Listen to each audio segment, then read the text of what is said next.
जय श्री हनुमान भक्तों, आप लोगों का डिवाइन हृदय में स्वागत है। यहाँ पर हम आध्यात्मिक गुरुओं के जीवन और शिक्षाओं का अन्वेषण करते हैं। मैं आपका होस्ट सेज और आज हमारे पास बहुत ही विशेष एपिसोड है जो कैंची धाम की नींव स्थापना से जुड़ा हुआ है, जो कि पूजनीय श्री बाबा नीम करौली महाराज से जीवन आदर्शों, उनकी शिक्षाओं और उनकी लाइफ से जुड़े हुए अलग अलग तरीके के प्रसंगों से जुड़ा हुआ है। आज का दिन यानी कि 15 जून वो विशेष दिन है जिस दिन की कांची धाम जो था, कांची धाम की जो है नींव रखी गई थी। सो इस दिन जो है दुनिया भर के काफ़ी सारे लोग जो हैं कैंची धाम को जो है आते हैं और भंडारा वहाँ पे करते हैं। इस साल वहाँ पे लगभग 2 लाख से ज़्यादा लोगों के उपस्थित होने की जो है संभावना बताई गई है। तो इसमें ऐसा माना जाता है कि जो भंडारे हमारे होते हैं, उन भंडारों में कभी भी खाना कम नहीं पड़ता, चाहे जितने भी लोग जो हैं खाना खाते रहें। और इन भंडारों में साक्षात जो है हमारे श्री बाबा नीम करौली महाराज का जो है योगदान रहता है। कहा जाता है कि जब सबसे पहली बार जब बाबा जी ने जो था इसी दिन जो था भंडारा रखा था और लोगों के खाने की व्यवस्था करवाई, लोगों के भोजन के लिए व्यवस्था की। काफ़ी सारे लोग आए और उस समय क्या था कि देसी घी जो था हमारा वो कम पड़ गया। तो जा कर के भक्तों ने बाबा जी से बताई बात कि बाबा जी जो देसी घी है वो ख़त्म हो रहा है। बाबा जी ने कहा कि शिप्रा नदी जो पास में बह रही है उससे जा कर के एक बर्तन में जल लेकर के आओ। तो भक्त लोग गए और शिप्रा नदी से एक कटोरे भर जल भर करके लाए। बाबा जी ने उसको हाथ में लिया और बाबा जी के स्पर्श करते ही वो देसी घी बन गया। तो ये ऐसी चीज़ें हैं जो लोगों ने देखी और महसूस की हैं। लोगों का कहना है कि जैसे ही आप कांची धाम जो होता है, कैंची धाम के आप पास पहुंचते हैं, आपको एक अलग ही शांति की अनुभूति होती है। आपको एक अलग एनर्जी का जो है प्रभाव महसूस होता है। सो अब शुरू हम करते हैं बाबा नीम करौली महाराज जी के जीवन से। तो बाबा नीम करौली महाराज जो हैं उनका जन्म जो था वो हमारा 1900 के आसपास में हुआ था। अकबरपुर में गांव में एक अकबरपुर के पास में एक गांव है, वहाँ पे उनका जन्म हुआ। हिरन गांव करके है जहाँ से 1 किलोमीटर दूर है। और ये एक बहुत ही समृद्ध परिवार से थे और इन्होंने बाबा जी को जो था बचपन से ही जो आध्यात्म का बहुत ही ज़्यादा जो था अ, मन लगता था अध्यात्म में और उसका उनको शौक था। बाबा जी ने जो था जब वो 11 वर्ष की आयु में थे तब उन्होंने पहली बार अपना घर छोड़ दिया और वो बाहर निकल गए। तो वो घूमते रहे ज्ञान की तलाश में, सत्य की तलाश में। बाद में जब उनके पिताजी ने आग्रह किया तो वो वापस घर को आए और उसके बाद जो है उनकी 11 साल की उम्र में ही उनकी शादी हुई थी। इसके बाद वो चले गए थे। फिर वापस जब वो आए वो उन्होंने जो है एक गृहस्थ जीवन जीना शुरू किया और फिर वो 58 साल की उम्र तक जो थे गृहस्थ जीवन में उन्होंने अपना जीवन व्यतीत किया। और कहा जाता है कि जो बाबा जी को महाराज जी को ज्ञान की प्राप्ति जो थी 17 साल की उम्र में ज्ञान की प्राप्ति हुई और वहीं से जो थे बाबा जी के चमत्कार दुनिया में फैलने लगे। सो कोई इनको चमत्कारी बाबा कहता है, कोई इन्हें तिकोनिया वाले बाबा बोलता है, कहीं पर इनको जो है हनुमान जी की उपाधि दी जाती है, कहीं पर नीम करौली बाबा कहते हैं, नीम करौली बाबा कहते हैं। तो इस तरीके के कई नामों से जो है महाराज जी को जाना जाता है।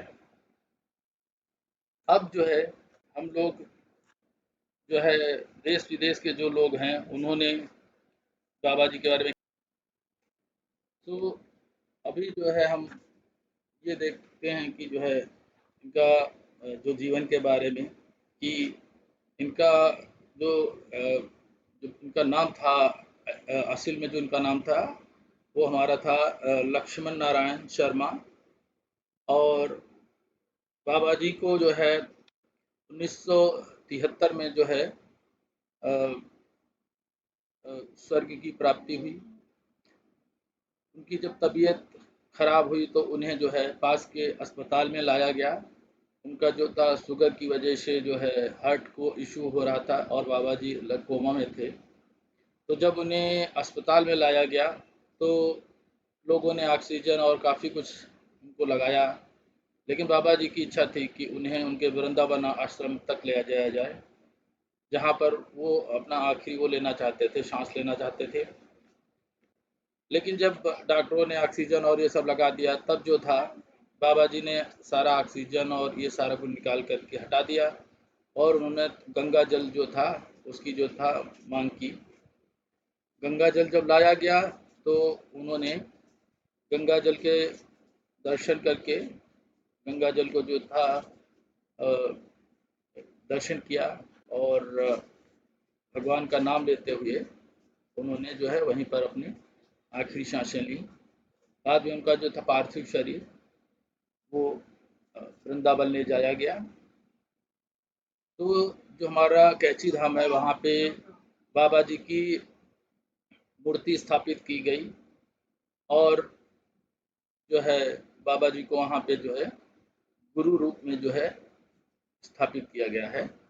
तो लोग गुरु के दर्शन करने के लिए कैंची धाम जाते हैं, जो कि नैनीताल के पास में ही है और अल्मोड़ा वाला रास्ता जो है उस पे पड़ता है।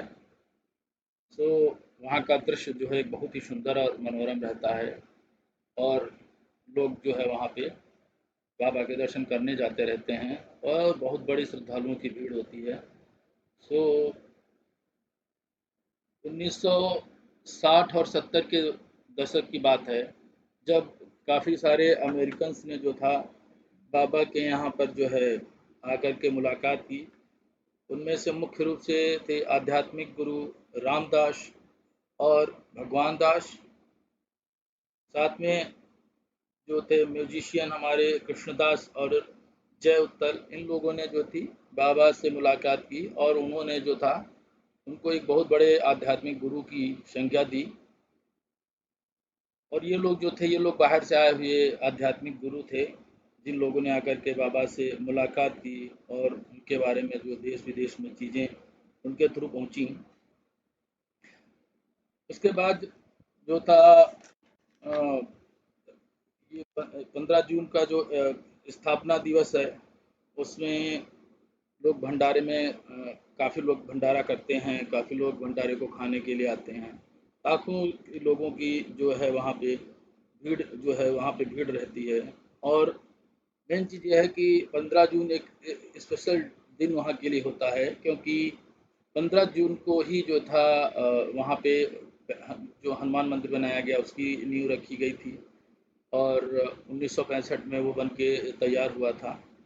उसके बाद जितनी भी मूर्तियाँ स्थापित की गई हैं वो सारी जो है 15 जून को ही वहाँ पे स्थापित की गई हैं।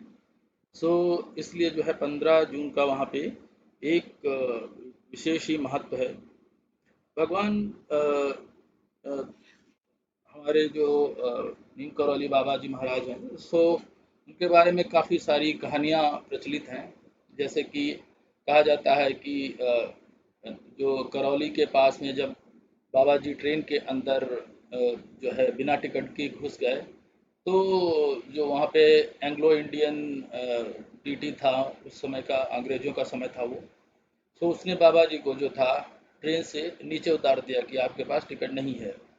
तो जब उन्होंने बाबा जी को ट्रेन से नीचे उतारा, उतारते ही जो थी ट्रेन वो वहीं की वहीं खड़ी हो गई और ट्रेन ने आगे एकदम एक पग भी बढ़ना ट्रेन ने जो था वो बंद किया।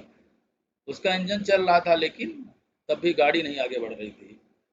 फिर लोगों को ऐसा एहसास हुआ कि उनसे बहुत बड़ी एक गलती हुई है और उन्होंने जा कर के बाबा जी से जो थी क्षमा प्रार्थना की। फिर बाबा जी ने जो था जा कर के ट्रेन के अंदर पैर रखा और ट्रेन को आदेश दिया कि जो है आगे के लिए बढ़ने के लिए। उसके बाद जो थी वो ट्रेन अपनी गति से फिर चलना शुरू हुई, लेकिन उन्होंने ट्रेन के चलने से पहले 2 चीज़ों का वायदा जो था जो रेलवे गवर्नमेंट थी उससे करवाया।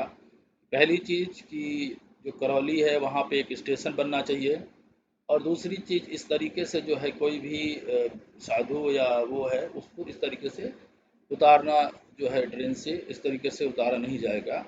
सो ये सारी चीज़ों को मानते हुए फिर उन्होंने ट्रेन को चलने का आदेश दिया था। सो इस तरीके से जुड़ी हुई बहुत सारी चीज़ें हैं बाबा जी से, जो कि हम लोग जानते रहेंगे आने वाले आगे एपिसोड्स में भी। और तब तक के लिए मिलते हैं अ, आगे के एपिसोड्स में, और ध्यान करते हैं श्री बाबा नीम करौली जी महाराज की, जो हनुमान जी के अनन्य भक्त थे। और उनसे जो है हमें हनुमान जी के दर्शन की प्राप्ति होती है। उनका मंदिर जो है उसके दर्शन करने से कैंची धाम की इस समय जो है भंडारे में कई सारे अलग-अलग देश के लोग आते हैं, अमेरिकन्स आते हैं, फ्रांस हैं, जर्मनी, अदर कई सारे कंट्रीज़ हैं, वहाँ से लोग जो हैं दर्शन करने के लिए यहाँ पर आते हैं। तो बाबा नीम करौली महाराज जो हैं वहाँ पे काफ़ी बड़ी-बड़ी हस्तियों ने जो है आ कर के कैंची धाम के जो है या जो है विजिट किया अ, आध्यात्मिक गुरु की याद में।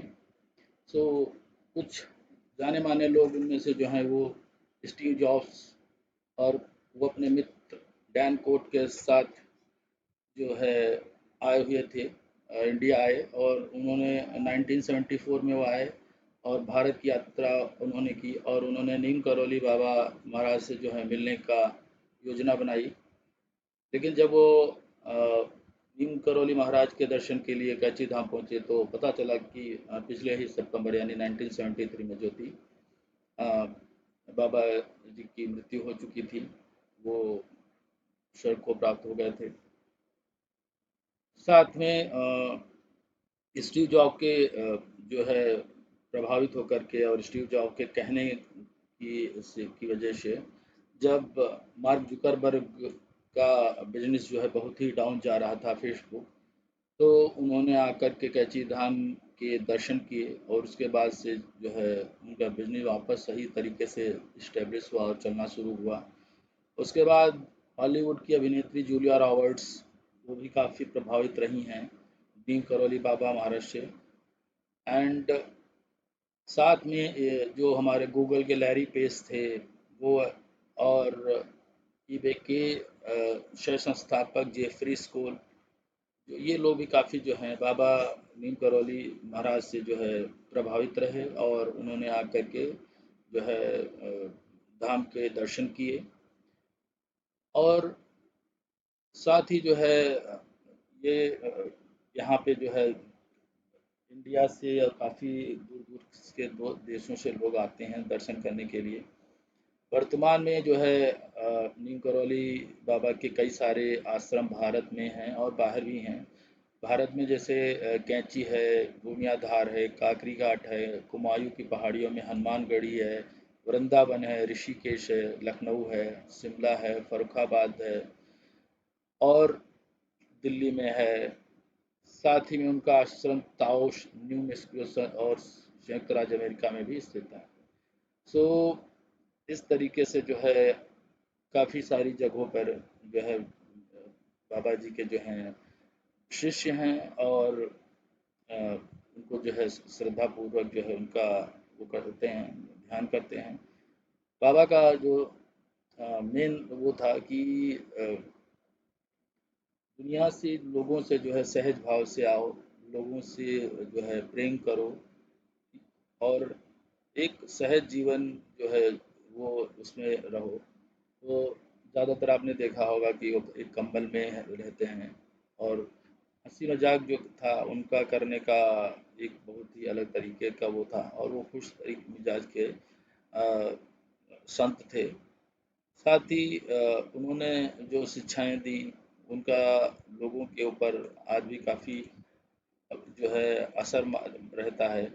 उनका जो कहना उनका ये कहना था कि जो है जो डिटैचमेंट है, यानी कि जब तक कि आप लोगों से दूर नहीं होंगे, डिटैच नहीं होंगे और चीज़ों से जो है आपको अ, अ, मतलब लालच या इस तरीके वो नहीं होगा, तब तक जो है आपको जो है मुक्ति की प्राप्ति नहीं हो सकती है। सो ये सारी भगवान श्री मुनीम करौली महाराज जी की शिक्षाएं जो हैं उनका हम लोग अपने जीवन में आगे लेकर के चलें, और इसी के साथ ही मिलते हैं एक नए किसी नए योगी, नए गुरु की तलाश में, और डिस्कस करते हैं उनके ऊपर हुई कई सारी चर्चाएं, कई सारे विषयों को। और अगर आपका कोई कमेंट है या आप कुछ कहना चाहते हैं तो आप जो है यहाँ पर जो है कमेंट करके लिख सकते हैं, और बाबा जी के बारे में जो है जो भी आगे चीज़ें बढ़ा सकते हैं वो बढ़ाएं, ताकि लोगों को देश दुनिया में सबको जो है उनके बारे में पता चले। जय श्री हनुमान जी महाराज, जय श्री बाबा नीम करौली जी महाराज।